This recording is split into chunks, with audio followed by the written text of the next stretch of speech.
Hey, welcome back to the channel. Today, I'll be sharing a story with you. Our movie begins with this young man named Hanson running around in the streets in his underwear during the late night. He keeps looking behind him like something or someone's chasing him. Eventually, Hanson gets trapped on this roof with nowhere left to go. Suddenly, this mysterious creature appears before him and causes him to fall off the building. Let's rewind the movie to 36 hours. We learn that Hanson is a man trying to build a successful life for himself in the city. Unfortunately, he has a lot of debt due to bad investments. So now he's trying to turn his bad luck around by using matchmaking sites to find himself a sugar mama. Oh yeah, my man's gotta eat. However, his date with a potential sugar mama doesn't go too well, and they end up not working together. After another failed date, Hanson walks to the zoo, where he works and has made it his temporary home. However, behind him, a mysterious woman secretly follows him. After getting home, Hanson gets into his zoo clothing and starts feeding the animals and cleans their cages. Suddenly, he hears a strange sound coming from one of the enclosures, but finds nothing, so he ignores it and bounces. The next morning, as Hanson prepares for another sugar mama adventure, he receives a call from his mentally ill father, who still thinks he's in World War II. Soon his father starts causing chaos in the hospital, and the nurses, who've had enough of this, tell Hanson that they'll be kicking his dad out if he doesn't pay for his medical bills that he owes. So later on, as Hanson is waiting for his date, the mysterious girl who was following him last night approaches him. She tells him that she's finally found him, and she's been looking for him for a very long time. The weird woman then starts drinking water from this cup and from the fish tank beside him, claiming she's thirsty. A confused Hanson starts confronting her about her identity, but just then, a group of thugs come into the cafe. Turns out these thugs are loan sharks, and Hanson owes them a lot of money. He tries to hide from them, but the mysterious girl continues talking to him, creating a small scene. This causes the loan sharks to notice him. He tries escaping by heading towards the bathroom, but unfortunately, he meets the boss of these guys and instead gets taken away. At this time, the mysterious girl, whose name is Bay, received a call from her friend who tells her she's been watched. Distracted, Bay doesn't see Hanson being taken away. The mafia boss confronts Hanson at his hideout and threatens him with torture if he doesn't pay up soon. The boss then leaves and gives Hanson another week to get him his money. Back at the zoo, a stressed out Hanson tries finding more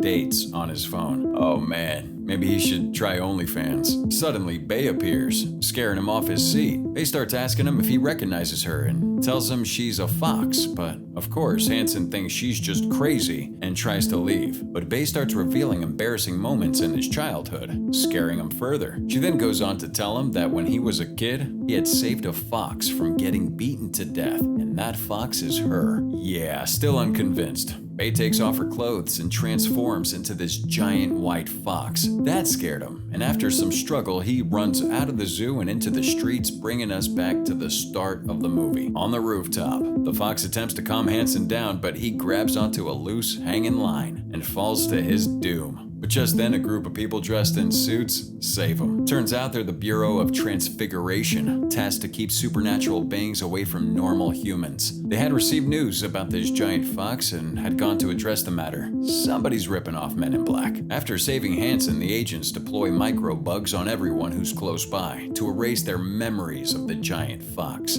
However, Bay sees this and destroys the memory-erasing bug, coming at Hanson in order to keep his memory of her. It's then revealed that Bay and the leader of the agents, Hong, are close. She starts slapping him, but the group soon knocks her unconscious and leaves Hanson on the street. The next morning, Hanson gets woken up by nosy passerbys taking his picture and quickly leaves. That night, Bay goes to find Hanson once again and tells him that she wants to marry and have kids with him.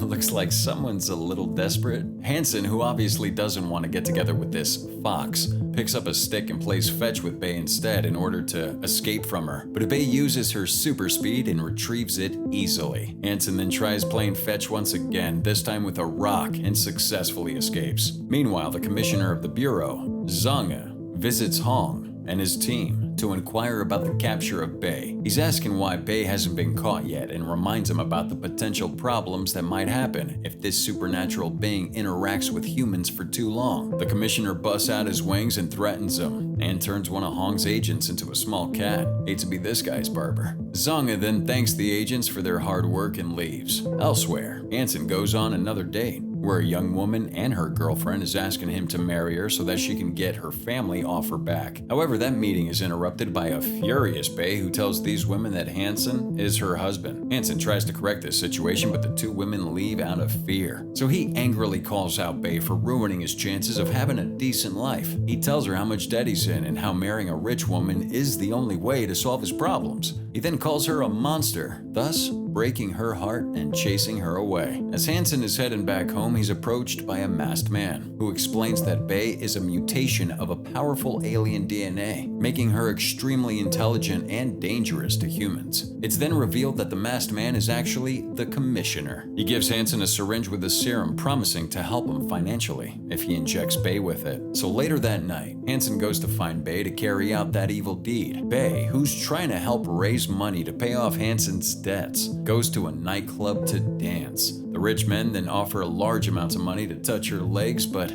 just then, Hanson stops him and takes her away. He gets mad at her for trying to sell herself and tells her about the syringe he just got and how easily he can clear his debts if he were to inject her with it. Bay then offers herself as a sacrifice and asks him to go ahead and claim the money. However, Hanson gets touched by those actions and lands one on her instead. So that night, Bay suddenly cuts both her and Hanson's palms. She grabs his wounded hands and says some words. She then informs him that they're now both married, and she pushes him on the bed and initiates the hanky-panky. Oh yeah, a wife can't control of whatever you do. That's marriage, my man. Meanwhile, Zonga soon finds out about what Bay has done and orders her immediate arrest. He and his team soon arrive at Hanson's place and surround the couple. But just as the commissioner's about to arrest Bay, Hong shows up and volunteers to arrest her instead. However, this was actually part of the plan, and Hong begins attacking the agents, allowing Bay and Hanson to escape. Unfortunately, in the midst of the fight, Hong gets turned into a cat, and the agents soon catch up to Bay. Bay easily takes him out, but soon is stopped when she sees her lover being held hostage by the commissioner. With no choice, she gives herself up. But just then, the loan sharks from before show up to claim their money. This allows for a distraction, and she quickly transforms into her true form and escapes with Hanson. Zongze and the agents give chase, but the newlywed couple manage to escape to safety at a nearby village. But suddenly, an arrow filled with serum hits Bay, and they fall off the roof into the forest. The serum changes the fox back to her human form, and a worried Hanson quickly carries her away. Just then, Bay's friend Bang Bang shows up with a van and takes him away, treating Bay's injuries. Now elsewhere, Zongze and his agents arrive in the forest and realize Bay had escaped. So they devise a plan to kidnap Hanson's father to use him as bait. Back to the couple, Bang Bang's taken Bay and Hanson to safety at her workplace, which happens to be a movie set. They all soon begin acting, but during one of the scenes,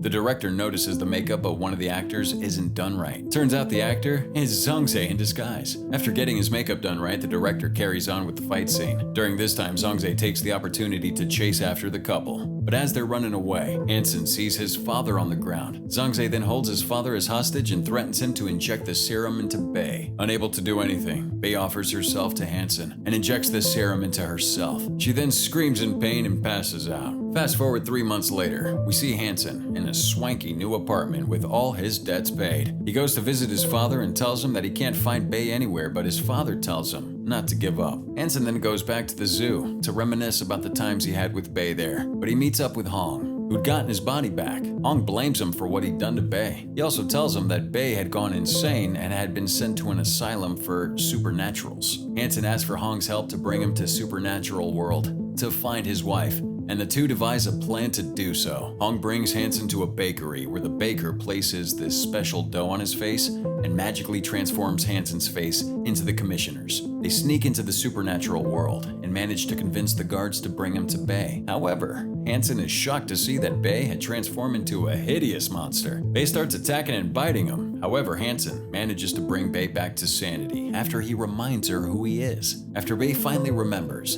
Hong and Hanson sneak her out, but just then the real commissioner arrives with an army of agents. Hong attacks Zongze, but the commissioner easily overpowers him. He holds then both Bay and Hanson as hostage. He begins a broadcast to show all supernaturals how evil human beings are. As he's about to assassinate Hanson, the loan sharks from before once again interrupt everything by climbing out of the floorboard. Turns out, they'd been captured by Zongze and placed in the asylum too. Man, this guy really hates humans. The loan shark starts creating this chaos. accidentally releasing all the people trapped in the asylum. A huge fight breaks out between the inmates and the agents, so in order to control the situation, Zanze starts taking out everybody with his crossbow. With no choice, Hong, who had finally woken up, sacrifices himself and holds Zhangze down as crazy inmates start tearing at both of them. Unfortunately, the commissioner survives and picks up a knife to end Bei's life, but Hanson blocks that attack by using his body as a shield. That angers Bei, and she goes to eliminate him once and for all by throwing him out of the building. She quickly attends to Hanson and holds him in tears as the movie fades to black. Later, we see the happy couple in a train filled with humans and supernaturals living in harmony. Thank you so much for watching.